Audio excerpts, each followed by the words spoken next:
Bonjour. Aujourd'hui, la recette, ça va être le gratin dauphinois. Alors, le gratin dauphinois classique, mais celui-ci, il est fondant et en plus, il est inratable. Alors, pour ce gratin dauphinois, les ingrédients, il va nous falloir bien entendu des pommes de terre, mais des pommes de terre à chair ferme. Ça, c'est important pour la recette. Ensuite, il nous faut du lait. Il nous faudra de l'ail. Il nous faut de la crème liquide.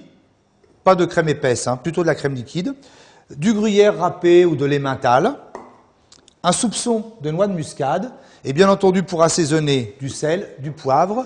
Et on mettra notre gratin dans des petits caclons en terre ou, si vous le souhaitez, dans un plat à gratin à partager familial.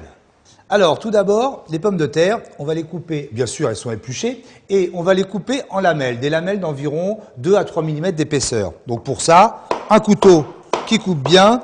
Oh, on peut éviter cet effort et à ce moment-là utiliser une mandoline. Ce sera beaucoup plus simple. Puisque là, on va régler dès le début la bonne taille et on aura une régularité parfaite sur toutes les pommes de terre.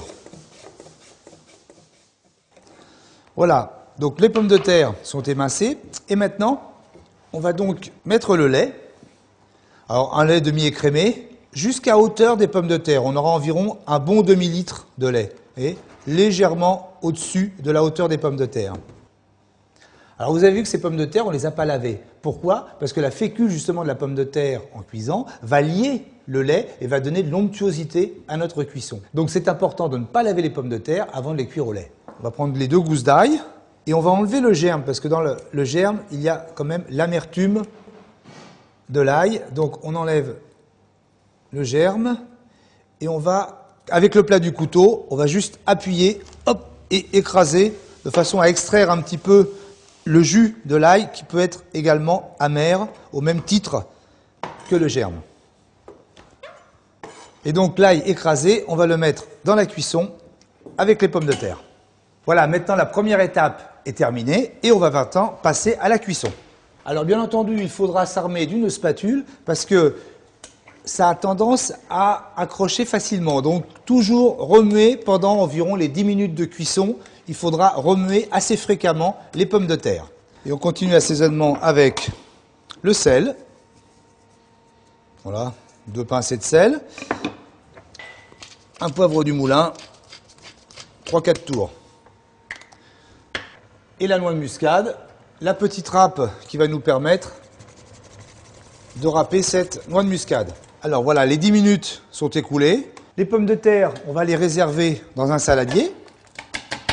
Et on va poursuivre la cuisson du lait en y incorporant maintenant la crème.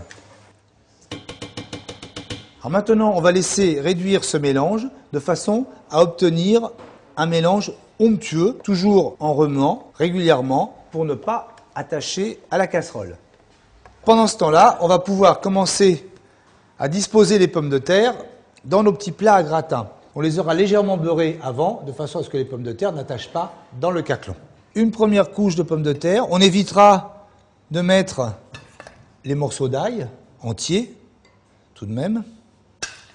On étale la pomme de terre sur une première couche que l'on crémera quand la crème sera prête. Je pense que notre crème maintenant est suffisamment réduite.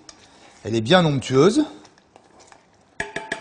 On va pouvoir maintenant la mettre sur la pomme de terre. On arrose copieusement cette première couche.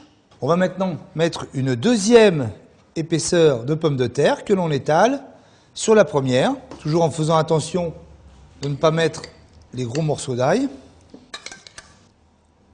On a également cette deuxième épaisseur de pommes de terre avec la crème. Et donc vous avez vu que je l'ai fait en 2 fois, de façon à ce que ces 2 couches successives nourrissent bien la pomme de terre de notre appareil crémeux. Si on le fait uniquement sur le dessus, la crème ne descendra peut-être pas pour nourrir toutes les pommes de terre. Donc en le faisant en 2 fois, on est sûr que toutes nos pommes de terre baigneront dans ce parfum de crème bien onctueux. Dernière étape, le fromage râpé que l'on va disposer sur le dessus. Voilà, maintenant, il nous reste à mettre au four ce gratin pendant environ 15 à 20 minutes. 180 degrés, belle couche colorée dessus, bien caramélisée et le fromage croustillant. Voilà nos gratins, ils sont prêts.